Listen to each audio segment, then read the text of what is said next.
வணக்கம். அனைவருக்கும் இனிய ஆங்கில புத்தாண்டு நல்வாழ்த்துக்கள். நம்முடைய யூடியூப் சேனல் ஜி ஞானசம்பந்தன்கிற யூடியூப் சேனல் தொடங்கி இயல் டிஜிட்டல் மூலமாக தொடங்கி சில்வர் பட்டன்லாம் வாங்கி 1,65,000 பேர் இதில் சப்ஸ்கிரைபர்ஸாக இருக்காங்க. அவர்களுக்கு நம்முடைய வாழ்த்துக்களை சொல்லி அவர்களைப் போன்று இன்னும் பலர் இதில் நம்மோடு இணைய வேண்டும் என்று வேண்டுதலையும் வைத்து இந்த புத்தாண்டிலே எல்லா வளங்களும் நலங்களும் கிடைக்க வேண்டும் என்று இறைவனை வேண்டிக் கொள்வோம். 2021ஆம் ஆண்டு எத்தனையோ சோதனைகளை தாண்டி வந்திருக்கிறோம். அதிகம் உலகத்தையே மிரட்டிய கொரோனா, அதுக்கு பின்னாடியே ஒரு ஒமைக்ரான், எல்லாம் சொல்லிக்கிட்டே இருக்காங்க. ஒன்றை தாண்டி வந்துட்டோம். இனி அடுத்ததுக்கும் நம்ம என்ன பண்ணணும்னா விழிப்புணர்வோடு இருக்கணும்.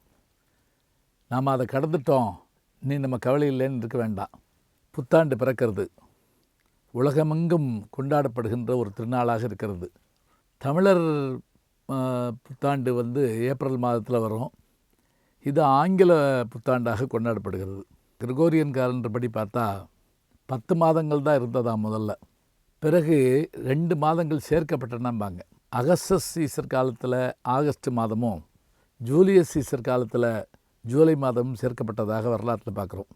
இந்த ஜனவரிங்கிற பேரை கூட பார்த்திங்கன்னா இதுக்கு என்ன இதுன்னு கேட்டால் இந்த கடவுளுக்கு 2 முகம் இருக்குமா. ஒன்று போன ஆண்டை பார்ப்பது, இன்னொன்று வருகின்ற ஆண்டை பார்ப்பது. ஜானூஸ் அப்படிங்கிற மாதிரி அந்த பேர் இருக்குமா. அதனால் அதுக்கு ஜனவரின்னு சொல்கிறாங்க. பழையன கழிதலும் புதியன புகுதலும் வலுவல கால வகையினானேங்கிறது நன்னூல் இலக்கணம்.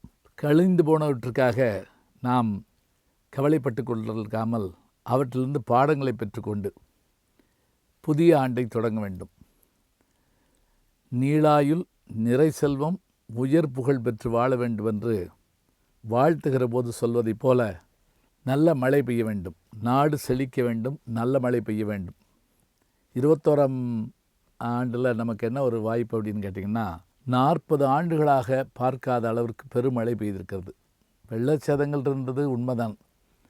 ஆனாலும் கூட நான் பார்த்த வரையில் நீர்நிலைகள் எல்லாம் நிரம்பி இருப்பதும் ஆறுகளெல்லாம் பொங்கி கரையை தொட்டு கொண்டு ஓடுவதும் காண கிடைக்காத காட்சி இது. இந்த ஆண்டு நல்ல மழை பெய்திருக்கிறது. ஆண்டாள் சொல்வது போல தீங்கின்றி நாடெல்லாம் திங்கள் மும்மாறி பெய்ய வேண்டும் என்று தன்னுடைய 3வது பாடலில் சொல்லுவாள் ஆண்டாள். அதுபோல் நல்ல மழை பெய்ய வேண்டும், நோய்கள் இல்லாத நிலை வேண்டும்,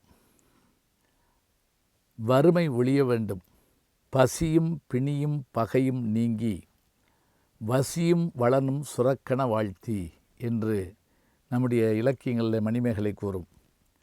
பசி இருக்கக்கூடாது.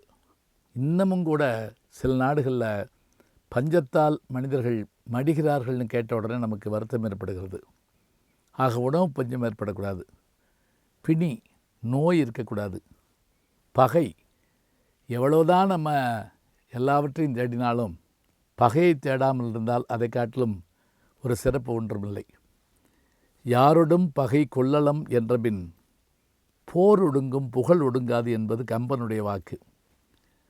அப்போ பகையில்லாத நாடு, செழிப்பான நாடு, வறுமை இல்லாத நாடு நமக்கு வேண்டும் என்று நினைக்கிறோம்.